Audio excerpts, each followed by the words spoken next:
Good morning, afternoon or evening, wherever you are. I'm Paul Clark and welcome to my studio. So, what have I got for you lovely lot today? Well, I have had several of you request for me to paint Vineyard. You know who you are. So we're going to be having a go at painting one of these three Vineyard paintings, all in fairly different styles, which I experimented with, but only one of them is for today's tutorial. So today I'm going to do a little critique of my own work and explain why I chose this particular one to do as this week's tutorial. So come and join me and we'll paint this step by step together.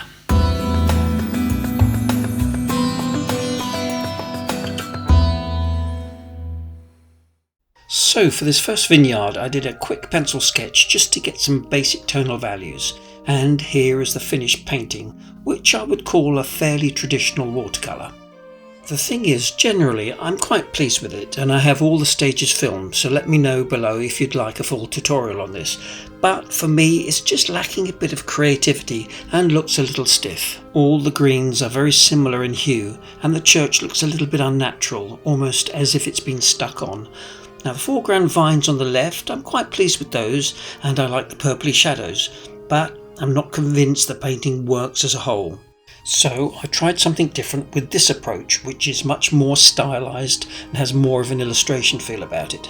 And again, some parts I like and some parts I don't. I think the main problem with it is the stylized way I've painted the grapes is different to the more realistic cottage and vines, almost like two styles in one painting. Now I do like the simplicity and the loose feel of the cottage, and I could almost see this working as a tall, narrow painting, something possibly like this. Anyway, this one I've also filmed, so if you'd like to see a full tutorial, just let me know below. So my third and final attempt is this very loose, almost semi-abstract version, which was painted in about half an hour. And probably enjoyed painting the most out of the three. Really quite a different approach to this first one. But this is the one I've decided to demonstrate in this week's tutorial, so I hope you'll follow along. And for today's materials, my paper is some Fabriano Artistico. It's 100% cotton, cold press finish, £300, so it's nice and thick, so it won't need stretching. But of course, any decent watercolour paper will do. And my colours today are cadmium yellow, cobalt blue, alizarin crimson, burnt umber, phthalo blue, yellow ochre, cadmium orange and Payne's grey, and just one brush from my range, a number 12 round. So I'm starting with a very loose pencil sketch, no drawing template needed today, it's all quite easy and simple. Now I'll list all the colours that I'm using below, but you can really use any colours you like on this one. The more important thing is getting those tonal values right. Now to create these nice loose brush strokes, I'm holding my brush right at the end, which gives me more freedom and less control, which will also help in stopping you fiddle too much with detail. Now I know this might be out of your comfort zone, but give it a try, because this is when you get those unexpected surprises when you let the paint and the water do all the work. Of course, a little bit of splatting here. Now, I'm not really waiting for some of these previous washes to dry. If they all blend in wet, that's good. It's all a part of this loose effect.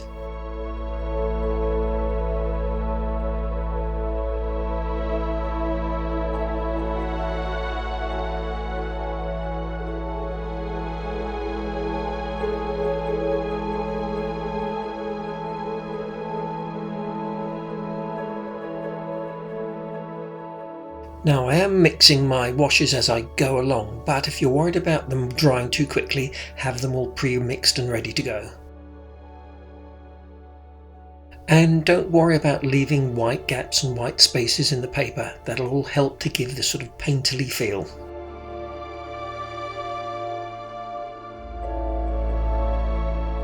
And some of the splats have even gone up into the sky, but hey, that's okay, perhaps they're birds.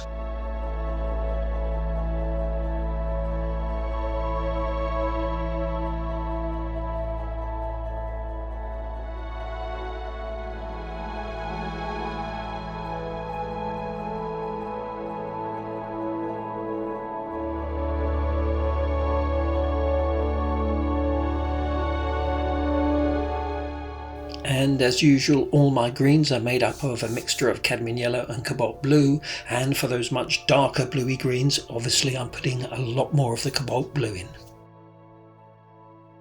Now, as I said earlier, please feel free to use any colours you like. If you've got some sap green, that will add some extra brightness.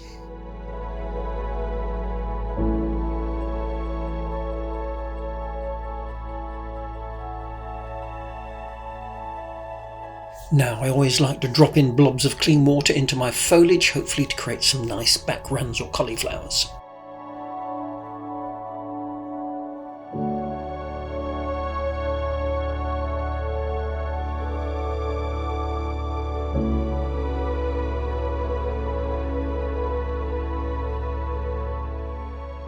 And I'm always trying to paint with as few brush strokes as possible, and if I'm leaving those little white gaps, great, it all adds to the nice loose effect.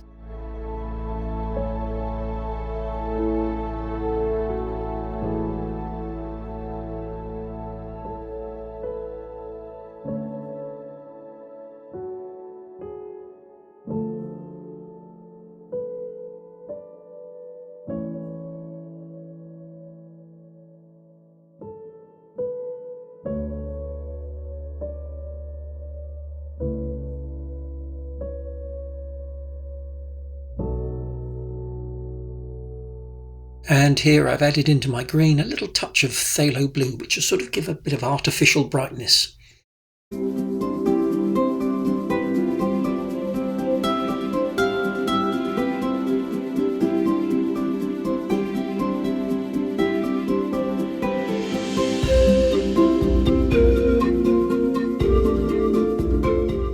Blobs of clean water again to create some backgrounds.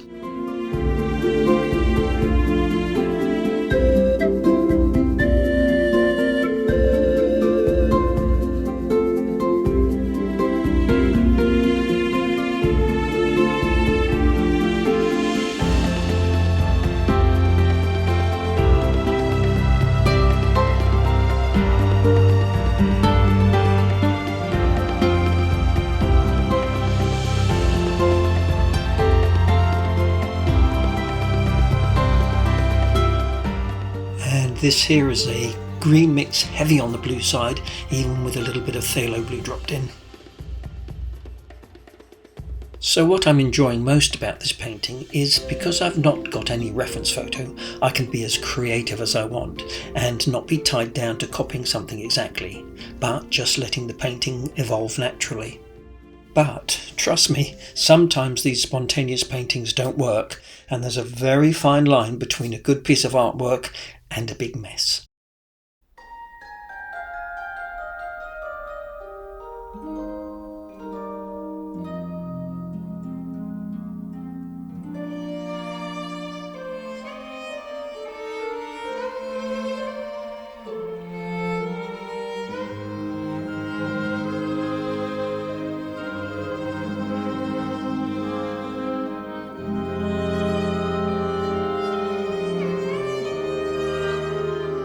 Now we need to let this totally dry, so it's a perfect time for a short break. And how about a glass of Cabernet Sauvignon? It's a full-bodied wine with high tannins and noticeable acidity. Don't pretend you know about wine. So next I'm putting a few very watery layers directly on top of the painting.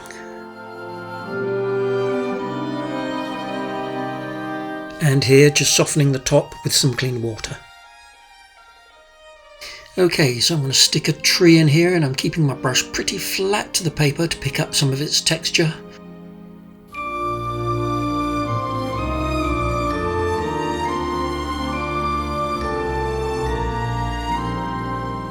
Blobbing in here some more concentrated darker colour as well as some blobs of clean water.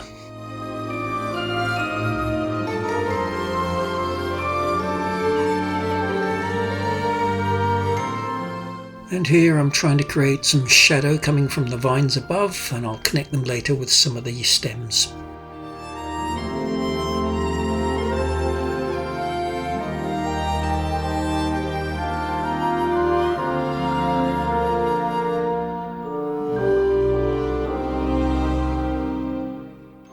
A few very loose details here on the little cottage. Remember, less is more. Don't need to paint in everything. One simple stroke for the windows is all you need. Now, it's very tempting to go for a smaller brush, but I'm painting everything in here with my number 12. It just stops you fiddling. Let's just put a bit of warmth here in the tree, just because we can. Again, just one quick stroke.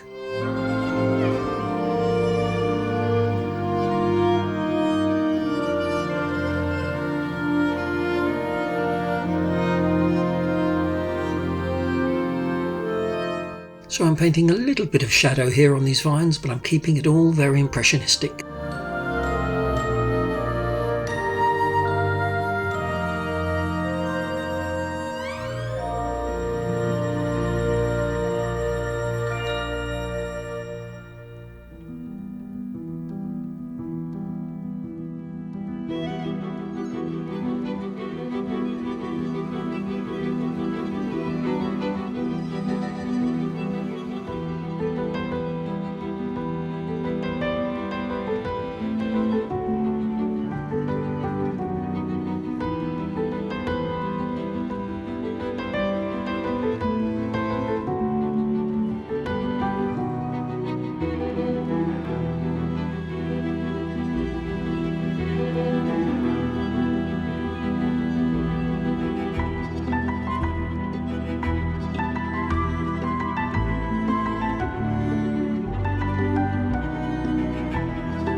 Splatting in here a little bit of texture just by pulling back the bristles on the brush.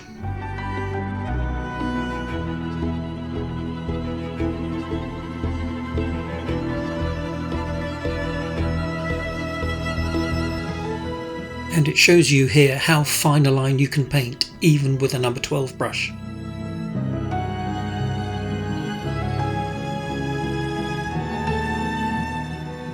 And it's mixed media time, and I'm using my Sennelier soft pastels, but you could use some oil pastels if you have them, or even some gouache or acrylic paint. And I love using soft pastels in conjunction with watercolour, because you can get some nice crusty edges, almost like the dry brush technique, and also you can smudge them with your finger, like the wet in wet technique. But most important of all, it allows you to put a lighter value on top of a dark, which is something you can't do with pure watercolour. And here with a purpley colour, I'm just putting in a sort of abstract impression of some hanging grapes.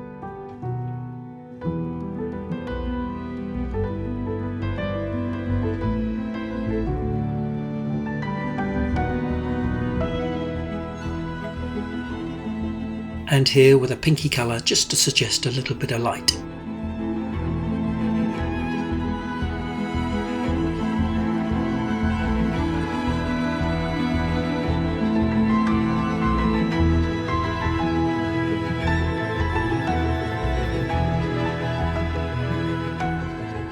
There we go, all done on this one in just over half an hour.